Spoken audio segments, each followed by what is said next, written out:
So, in our pursuit of rhetorical analysis and understanding an author's argument, sometimes they're really indirect, right? A lot of authors are trying to do things that are more implicit, more of the subtext here, and satire is a big category of that. We've done this before, but it's a kind of a quick review. We're looking at satire, the subcategory of rhetoric here.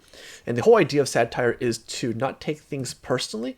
I mean, unless you're the target of satire, then maybe you would, but generally, satire is to indirectly criticize something, allow the audience to figure it on their own, and then later understand the critique or the argument or ideas behind it in that case. There, even this picture is in the form of satire. You have all these sheep here with, their iPhones, and they're looking over, or at least this one is looking over to this one here with the book, and it has a couple of inner jokes, right? The idea where sheeps all kind of follow, and so all these sheeps are kind of like following technology without thinking too much about it. You have this outlier sheep who we oftentimes say black sheep, the one that stands out. So the artist of this picture here has made a black sheep reading to show that they are kind of like the nonconformist, the one that goes against the social expectations. If anything, this is kind of like the prompt we did recently, America Needs Its Nerds, where the nerd is kind of like on the outskirts on their own here. But it kind of criticizes what America is going through, right? This sort of like overdependency on technology, or the, I don't know, the rarity and oddity of those who partake in reading here. So I want to go over some older terms that we've had before, just to kind of give you a little crash course, but to apply them later for a reading in just a moment here. So in our satire review, it's not all inclusive. Actually, I'll kind of combine this presentation with some of the older slides that we had before on satire. So in the classroom, I'll put together 2 slides for you where you can go through the terms and kind of figure out what exactly is the components of satire, right? And even that list is not fully comprehensive. I'm just kind of giving the ones that are like the most common on the AP exam, right? So there's a bigger list of devices that I'll give you guys shortly, but in short, it's just kind of like what will be needed in the general like tool belt of writing here. Everything from Horatian down to ambiguity for this presentation here. So the thing about satire, what is this? This is a intro sentence here, whatever. The characteristic of satire is that it utilizes humor, wit, exaggerations, and indirectness to improve humanity by criticizing its follies and foibles, meaning that I'm trying to let the reader make the kind of like inference, right? The understanding that there is something wrong in society. They might laugh at it, but in laughing at it, they realize like, oh, something is actually wrong with it here, and I must then make a change regarding that. And it's hopefully to appeal to like a larger audience, because if you just directly criticize something, you're usually going to be met with resistance, right? So satire is trying to like alleviate that and trying to work around it in that spirit there. So the function of satire is not to make others laugh at persons or ideas they make fun of. It intends to warn the public and to change people's opinions about the prevailing corruption and conditions in society. So the thing is, it's not like a bullying device, obviously, right? I mean, it might have that undertone to it, but the purpose of satire is sort of like a foreshadow and a warning of things that are going to go wrong or things that are currently existing as wrong. So we as a society then can tackle that and to recognize how foolish it is to continue doing so, etc., right? So with our journey into satire, I want to give you a quote from Voltaire. He says, "If you want to know who controls you, look at who you are not allowed to criticize." And Voltaire is this famous French philosopher, and he's also a satirist too. And with this quote, it makes us kind of like, consider here this issue that we do have a society that silences those who will challenge status quo. Those who are in power will try to resist change and betterment of society there, because it's not easy for power to give itself up, right? So if you want to know who controls you, then later you just see who's pushing back whenever there is some form of pushback on the other side there. And that's from Voltaire. So let's begin with the very basics. And these like red lines will exist because it's they're not like, how to explain it? They are terminology, but then later at the same time they're not like proper English words per se, right? But we had these two terms that we talked about before, Horatian and Juvenalian. And in Horatian, it's humor that's more indulgent, amused, witty, and overall more lighthearted. It's like the funny haha ones, right? The ones where you can kind of like have a good time with, but still learn something here. And it generally observes the absurdities and follies of humans, meaning that it's not like a sort of dark critique of society. It's more of one where you look at it and you're like, oh, that's stupid. We shouldn't do that anymore. And sort of it's kind of like a self-awareness, sort of like retrospective, reflective type of humor there. And it is trying to create ridicule. It's trying to make you observe how ridiculous it is, and therefore, again, you don't emulate or continue that entirety, right? Juvenalian, though, kind of like the opposite spectrum here, is harsh and critical. It's oftentimes attacking of vices and errors of his subject through contempt and indignation.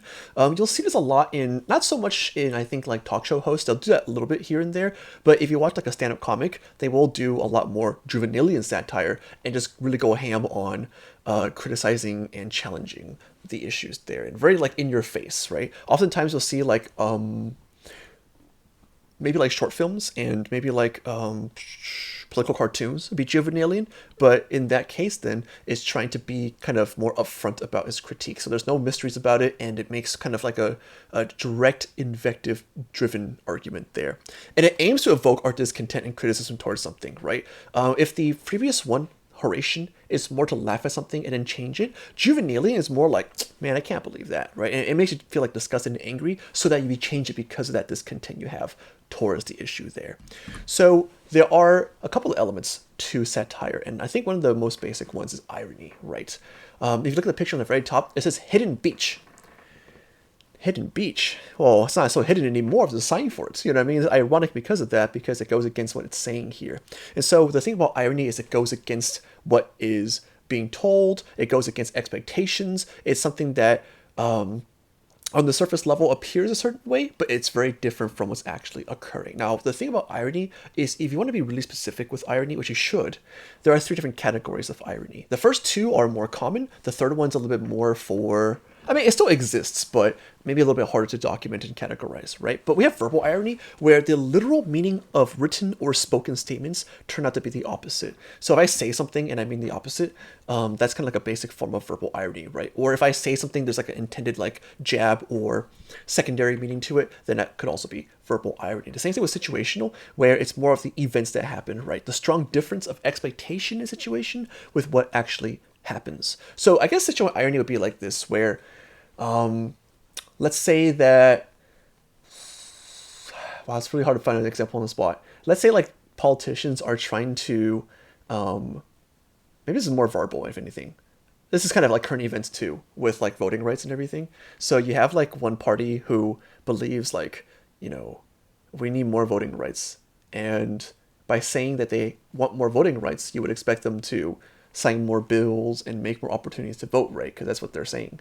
But then later, if suddenly from that very same party, there's a limitation of voting rights, they start cutting down voter opportunities like registrations, or making it more difficult to like sign up, or closing the windows for voting there. These are thinking like, wait, isn't that going against kind of what you said then? Isn't it ironic that this party said this and later like they're doing all of this here? And that would be an example of like situational irony, right? And the last one, dramatic irony, is situations in which the audience know, whoa, what the heck, that editing kind of bothers me there. What? Why is this S on it by itself? Hold on. OCD kicking in. There we go. Situations in which the audience knows more about the situations, the causes of conflicts. So I think the best example is usually like when you look at plays or sitcoms or what have you, where one character is operating off of like the non-knowledge of something, and then the audience knows something's going on. Like if you watch a sitcom and like the guy is cheating on the girl, right? And the girl doesn't know, but then the audience knows, that's dramatic irony, because for us, we're like, oh no, like it's so sad they don't know. It's like so ridiculous they don't know. And in doing so, it makes the work itself more, well, dramatic, right? It adds drama to it, and it makes us, the audience, react more to it because we have that prior knowledge or that contextual knowledge of the situation there. So irony is a big part of satire because it plays with expectations, right? What's real and what the expectations are. Parody. It's the idea where I take an original work and exaggerate it or flip it to create a comedic effect. So if you look at this picture here, wait, I'm gaining it. I mean, we all know it's McDonald's, right? But it's a flip over M in this case, which McDonald's usually has. It's the same symbol we're familiar with, but the slogan is now changed. I'm gaining it because the jab here is, well, McDonald's not selling anything like Happy or whatever. McDonald's is selling, well, carbs and sodium and fats and bad lifestyle here. So the viewer knows the content found in the original work, and it plays off of our knowledge then because of that content and that work there. So if you ever watch like parody movies, it's funnier because we know the prior stuff beforehand, and when we're watching it, we see how the director or author or whomever has changed it in a way that kind of like pokes fun at it or has played with our expectations in that way there, right? So a lot of art authors try to play with parody where they're making fun of something in real life, but kind of like changing the kind of like dimensions of it or the name of it there, right? But still within like the general proximity of it.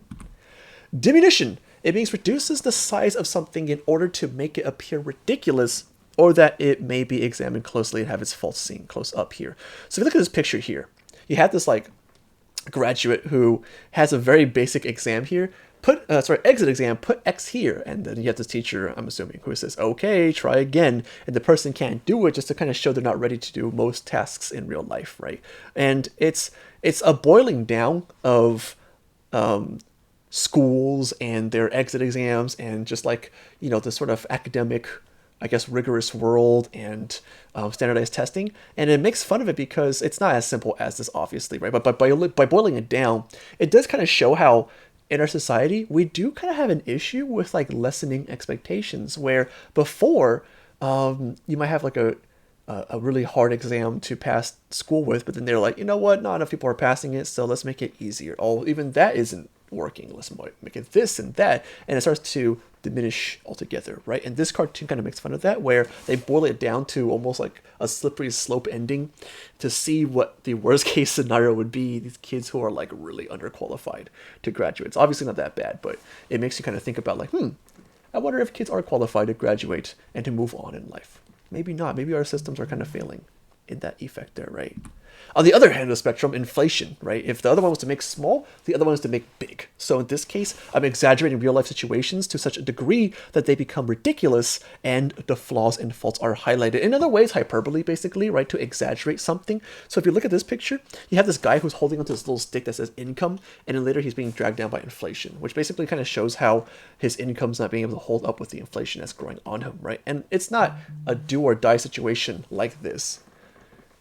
Or is it? You know? And by inflating it, we start to think like, well, that's kind of a hyperbole. Let's think, well, actually, we're kind of close to that. And it makes the reader think then that maybe things are actually that bad or gravitating towards it. So sometimes they will try to make an inflation of the situation to have us reconsider where we are exactly with our, frames of reference there. Now we're looking at invectives, and it's very simple, right? Invective basically is like insulting or abusive language, and the thing is, invectives can be shown by the subject that we are observing. It can be done by the author themselves. It can be done by the speaker in general. And invectives, they kind of just, use to create and express blame or disapproval. It also can be done to criticize or portray something as crude, as you see in this picture, where it's like, do you think Americans are less civil these days? And the guy's like, F you, right? I'm assuming that's what they're saying there. And by showing them in that manner, it's like, oh yeah, they are less civil. And it kind of proves the point of the question that's being asked, right? So oftentimes we'll do invectives, either for like just kind of, I guess like exaggeration purposes, but we can also do invectives in a way to reveal or to expose the crudity of something, right? The crudeness of something, sorry. Parody, we mentioned before, puns. And puns are forms of wordplay that interchange words that sound the same to create a connection of one idea or image to another. And it's essentially wordplay, where you take something that sounds similar or has a double meaning to it, and it tries to make the reader think about what the intentions are. And it's usually for wit and to have a little bit of cleverness, but oftentimes it does kind of like connect us to our prior knowledges and to see how it's to poke fun at a circumstance or situation, right? Where if you look at this, Jefferson, Adams, I'm leaving, and while I'm gone, no parties.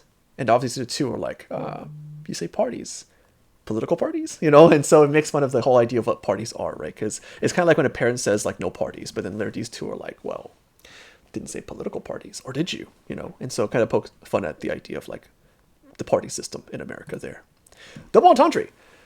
It's another form of puns, but it's kind of like innuendos, right? There's like something suggested towards it, and they're not always dirty, but they're always like in some way risky and maybe inappropriate in essence there, but they don't have to, but I guess they often are. And oftentimes it exposes us, the viewer, more so, because with these double entendres, it makes us laugh more at ourselves about kind of how dirty society is, or how there's like all these hidden secondary meanings to everything there. And if you look at this picture here, all natural from Heinz, and you look at those two very suggestive looking tomatoes and you think to yourself, I've seen this phrase before, all natural, but in different context here. And it makes you laugh at it, but then later kind of remember it more so, right? Because of how obscure and, well, lewd it really is too.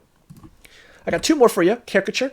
Basically, it's another form of hyperbole, but it is aimed towards people. So it kind of exaggerates and makes fun of by stereotyping, by the way they look, by their character, and just blowing it into proportion. Where, again, you look at that person being blown into proportion, or out of proportion, rather, and you think like, oh, they're not that bad. Well, are they actually? Maybe they are. You know, it makes you like reconsider that statement and to make you maybe expose the faults and to look at the key features that are up for scrutiny. If you look at this picture of Santa Claus, you're thinking like, well, I mean, Santa Claus isn't a slave driver. He does have all those elves that he kind of like holds captive.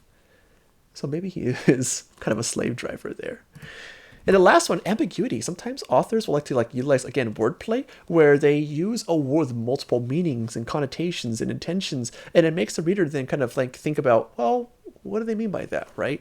Maybe that there was something more intended, maybe there's like a misuse of a word there, and it kind of like plays with our expectations in that way as well.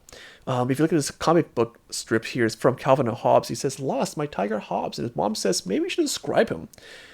On the quiet side, somewhat peculiar, and a good companion in a weird sort of way.